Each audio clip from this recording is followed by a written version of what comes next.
oogenesis complete किए।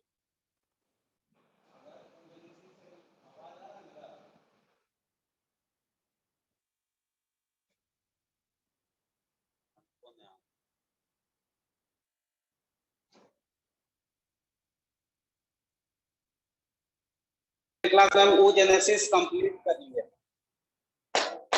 तो अगर किसी को oogenesis से रिलेटेड डाउट है या फिर ऐसा कुछ जो पॉइंट समझ में नहीं आया, बुक से पढ़े होगे या कहीं वीडियो देखोगे कुछ, तो उस केस में तुम पूछ सकते हो। किसी को अगर कुछ पूछना हो तो।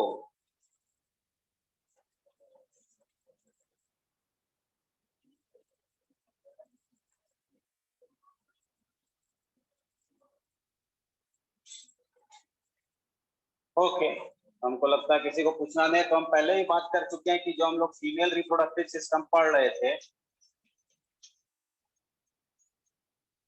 बेसिकली कोई भी रिप्रोडक्टिव सिस्टम हो, इसको हम लोग 3 पार्ट में कंप्लीट करते हैं। That is primary sex organ,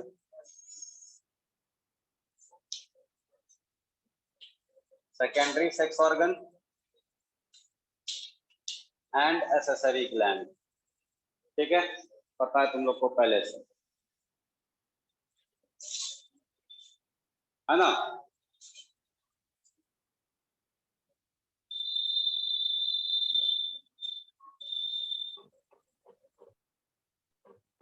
okay, तो हम लोग प्राइमरी सेक्स ऑर्गन यानी कि ओवरी के बारे में पढ़ चुके हैं। उसमें गैमेटोजेनेसिस यानी कि oogenesis के बारे में भी पढ़ चुके हैं। आज जो हम लोग पढ़ने जा रहे हैं वो पढ़ने जा रहे हैं सेकेंडरी सेक्स ऑर्गन के बारे में, जो कि फीमेल्स में 2 होता है।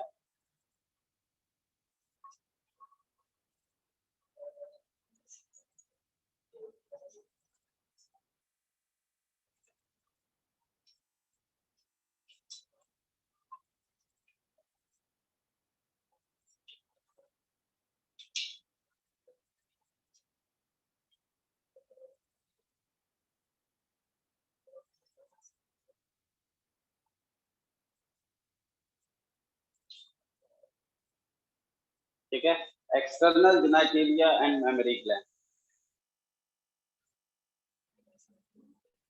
ओके, तो एक्सटर्नल जेनिटलिया और मेमोरी ग्लैंड ये 2 सेकेंडरी सेक्स ऑर्गन है। तो पहले हम लोग एक्सटर्नल जेनिटलिया पढ़ेंगे।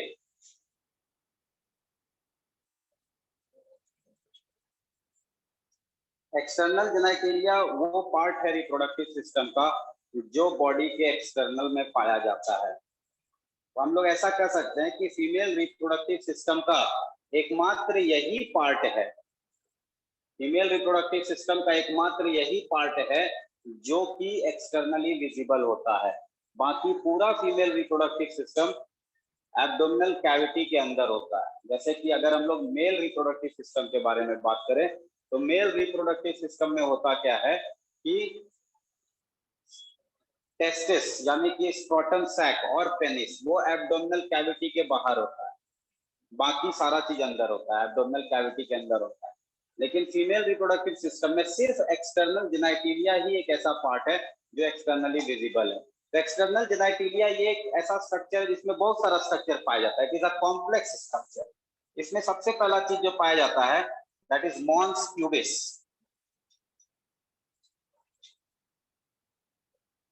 मॉन्स प्यूबिस, है ना?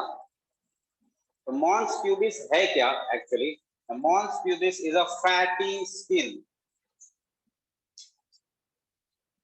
या ऐसा फैटी स्किन ना करके इसको ऐसे करते हैं कि इट इज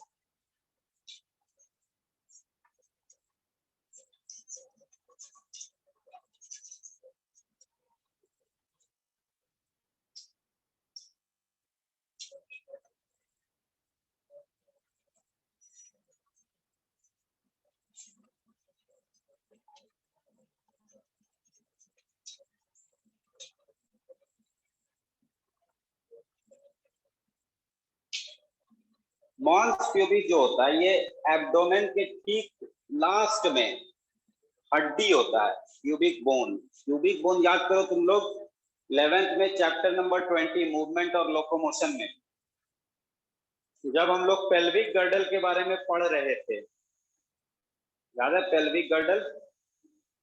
तो उसमें हम बताए थे पेल्विक गर्डल जो होता है वो दो कॉक्स, हर एक कॉक्सल बोन 3 पार्ट का बना होता है, प्यूबिस, इस्कियम और एक था क्या, 3 पार्ट था, याद है? हैं?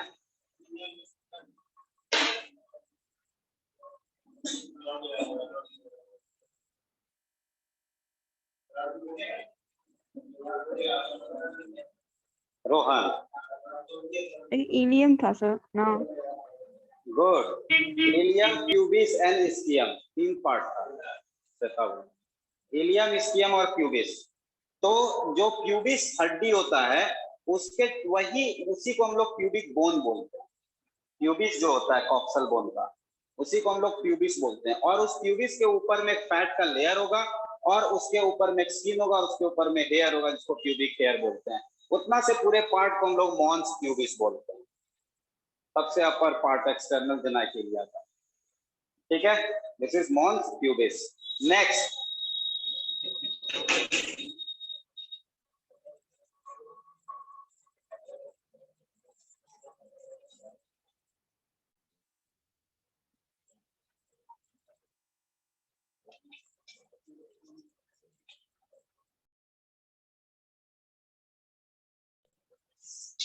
labia majora.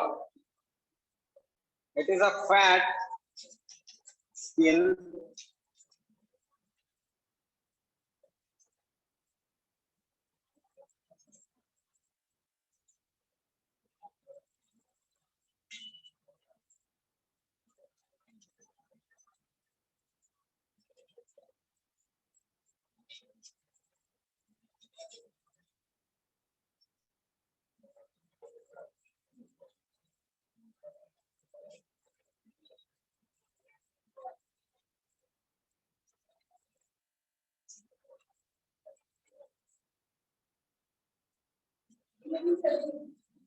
क्या दूरी बनाओ।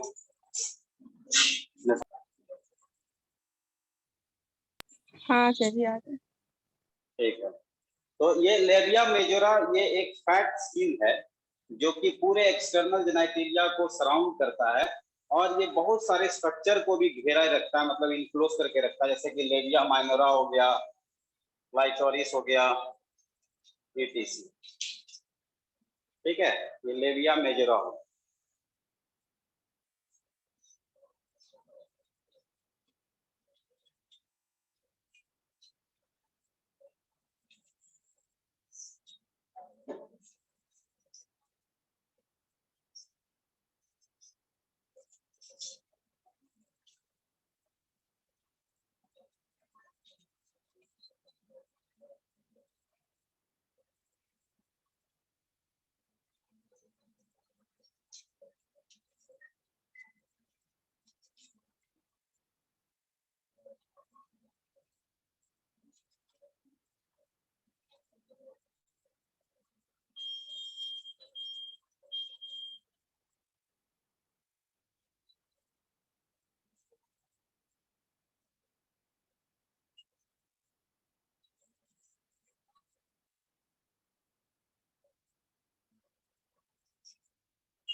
ठीक है, देखो लेविया माइनोरा लेविया मेजोरा के ठीक नीचे होता है ना, लेविया मेजोरा होगा फिर लेविया माइनोरा होगा। लेविया माइनोरा जो होता है ये थिन स्किन होता है और वैस्कुलराइज होता है, मतलब बहुत ज्यादा इसमें ब्लड सप्लाई होगा, ठीक है।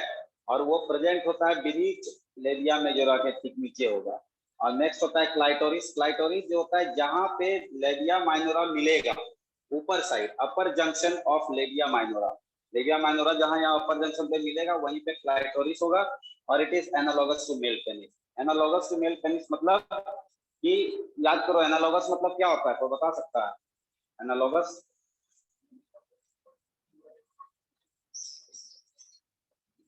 एनालॉगस का मतलब basic structure different but function same. याद करो 10th में पढ़े थे तुम लोग, हाँ सर बटरफ्लाई जी, का विंग, इवोल्यूशन में। बटरफ्लाई का विंग और बर्ड का विंग दोनों उड़ने के काम में आता है, but structurally they are different. तो एनालॉगस ऑर्गन था वो, ठीक है। तो ये जो एनालॉगस बात हो रहा है, एनालॉगस टू मेल पेनिस करने का मतलब कि मेल पेनिस में भी इरेक्शन होता है और क्लाइटोरिस में भी इरेक्शन होता है ना, बट उनका स्ट्रक्चर अलग होता है। तो इसीलिए it is analogous to male penis, इसी कारण, because both are composed of erectile tissue, that is why it is called analogous to male penis, ठीक है।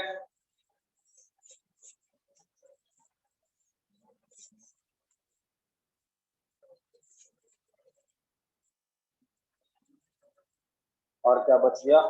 हाँ,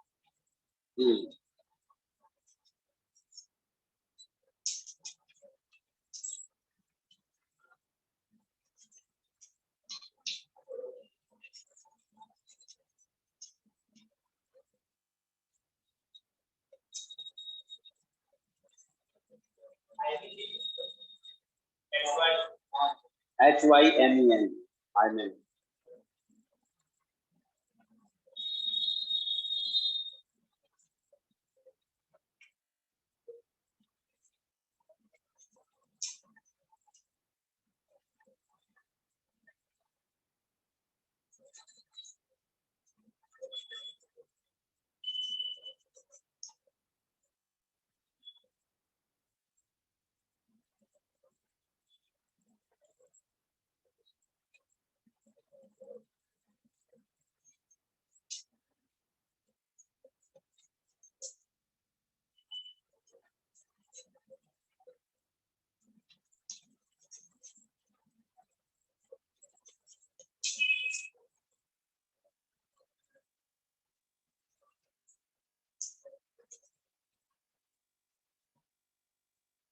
तो ये एक्सटर्नल जेनाइटेलिया के बारे में हम लोग को पता है।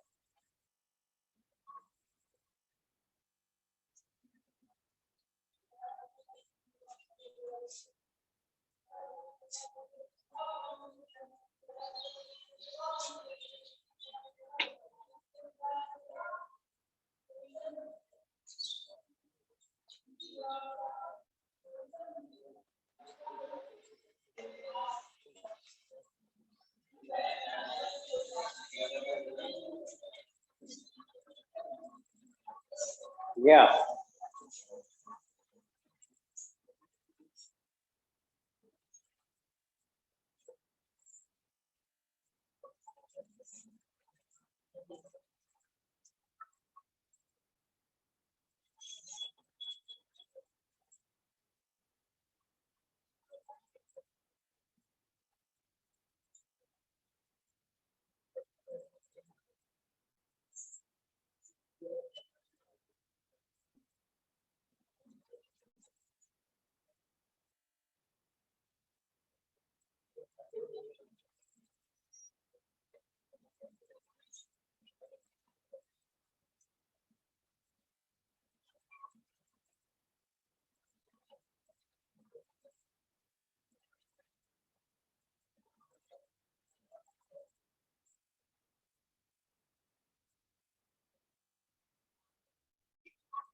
आ जाता है आवाज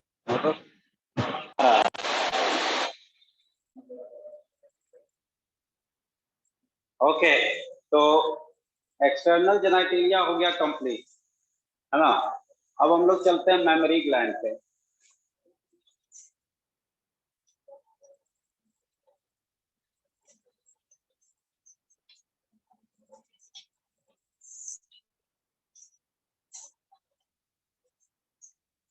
मेमोरी ग्लैंड या ब्रेस्ट, देखो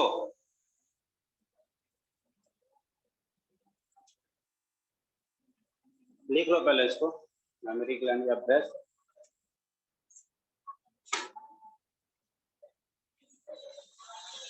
ह्यूमन में या कोई भी मैमल में जब यंग वन प्रोड्यूस होता है तो उस यंग वन के पास दांत नहीं होता है। कहीं देखो बच्चा पैदा लिया उसमें 32 दांत पहले से नहीं होता है ना। तो अगर दांत नहीं है तो वो जो खाना हम लोग नॉर्मली खाते हैं वो खाना को तो चबा के नहीं खा सकेगा। ठीक है, दूसरा बात कि उसका सारा सिस्टम न्यू होता है, डाइजेस्टिव सिस्टम सब न्यू होता है, जो कि नॉर्मली जो न्यूट्रिएंट हम लोग एक्वायर करते हैं उसको वो डाइजेस्ट नहीं कर पाएगा, है ना। प्लस उसका इम्यूनिटी भी वीक होता है, मतलब जो रोग से लड़ने का क्षमता होता है वो भी कम होता है, वीक होता है। ठीक है, तो इन दैट केस, उस केस में जब बच्चा जन्मता है तो इनिशियल 6 मंथ या 1 साल तक न्यूट्रिशन प्लस इम्यूनिटी का ख्याल उसकी मदर रखती है। तो न्यूट्रिशन और इम्यूनिटी का ख्याल उसकी मदर कैसे रखती है? Because the mother of the child has breast और मेमोरी ग्लैंड। ये मेमोरी ग्लैंड जो होता है ये एक व्हाइट सिक्रीशन सिक्रीट करता है, that is called colostrum.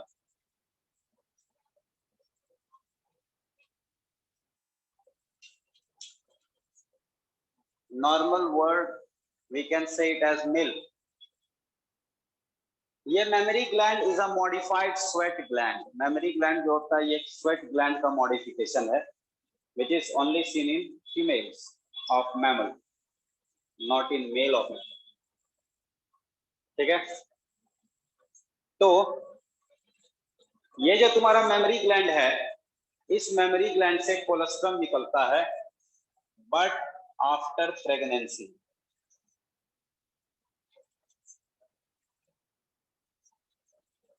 Not before pregnancy. Prolactin hormone release होना शुरू होता है और प्रोजेस्टेरॉन के इन्फ्लुएंस में ये कोलेस्ट्रॉल सिंथेसाइज करना शुरू करता है आफ्टर प्रेगनेंसी। और ये कोलेस्ट्रॉल में जो होता है दो चीज होता है, एक होता है न्यूट्रिएंट्स जो कि चाइल्ड के लिए बहुत बेनिफिशियल है, और दूसरा एंटीबॉडी।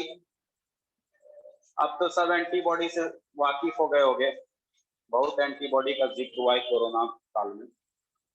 तो एंटीबॉडी ए, जिसको हम लोग IgA बोलते हैं, इम्यूनोग्लोबुलिन ए, है ना।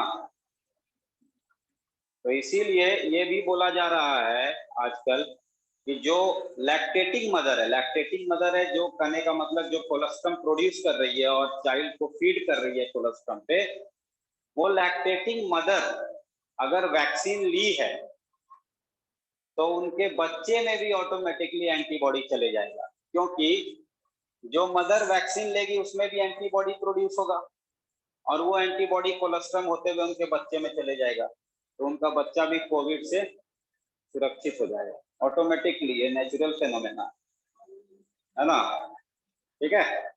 तो ये कोलेस्ट्रॉल जो बनता है, ये बेसिकली बनता कहाँ है, ये इंपॉर्टेंट बात है। लेकिन एक और खतरनाक चीज है कि बहुत सारा वायरस, कोरोना वायरस के बारे में तो नहीं पता, लेकिन HIV जरूर, ये भी कोलेस्ट्रॉल के द्वारा मदर से चाइल्ड में चले जाता है। ये भी खतरनाक बात है। लेकिन अच्छा बात ये है कि वो सब तो केस बहुत कम है, लेकिन ये अच्छा बात ये है कि न्यूट्रिएंट और एंटीबॉडी भी जाता है, ठीक है। तो ये कोलेस्ट्रॉल बनता कैसे है, कैसे क्या होता है, इसके बारे में हम लोग बात करेंगे। तो अगर ब्रेस्ट का स्ट्रक्चर हम लोग देखें तो ये बड़ा सिंपल स्ट्रक्चर है, ज्यादा कॉम्प्लिकेटेड स्ट्रक्चर नहीं है। इसमें लोब्यूल्स पाया जाता है,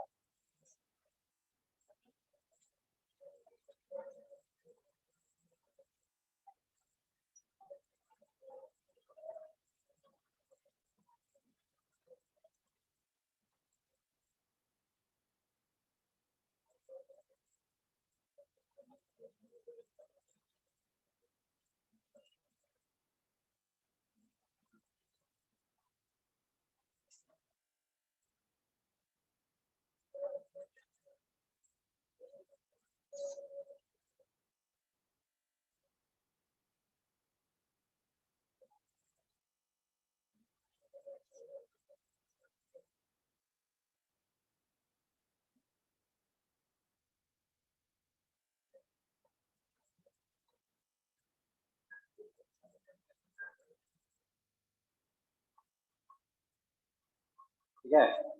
क्या हो गया?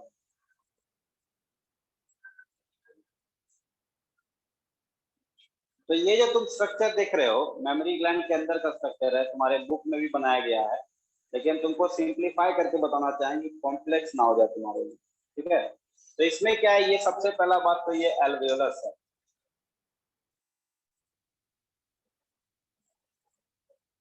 एल्वेओलस, इस एल्वेओलस में क्यूबॉइडल इपिथेलियम सेल्स का बना होता है।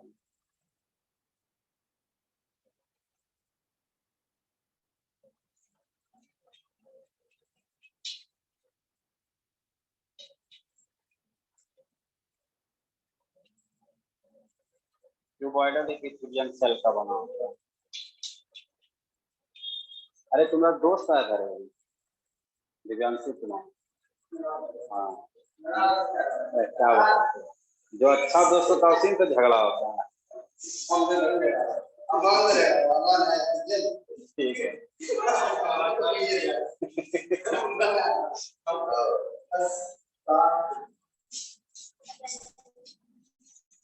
कॉपी जा, मेरा माल आ जाते हैं यहाँ पे।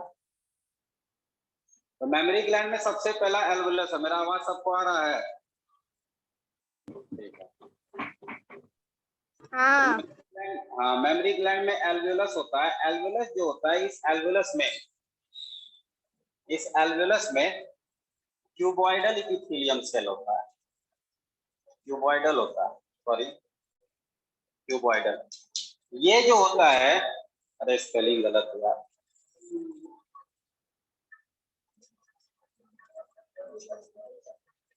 ये क्यूबॉइडल एपिथेलियम सेल जो है तुम्हारा कोलेस्ट्रम सिक्रीट करेगा, यही कोलेस्ट्रम सिक्रीट करेगा, ठीक है।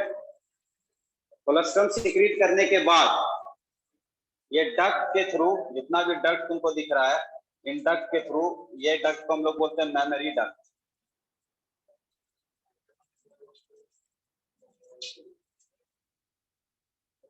ये मेमरी डक्ट बोलते हैं इसको। तो मेमरी डक्ट के थ्रू कोलेस्ट्रम आएगा, और जितना मेमरी डक्ट यहाँ मिला, मिलने के बाद ये बनाता है एम्प्यूला। क्या बनाता है ये? एम्प्यूला। ये एम्प्यूला है, ये भी एम्प्यूला है, ये सब मेमरी डक्ट है, ये एम्प्यूला है, और सारा एम्प्यूला मिलने के बाद बनाता है लैक्टिफेरस डक्ट।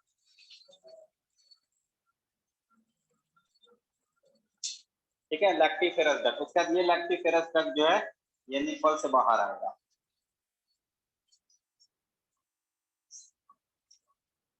ये स्ट्रक्चर होता है मेमरी ग्लैंड का, और यू कैन से ब्रेस्ट। ठीक है, आज के क्लास में इतना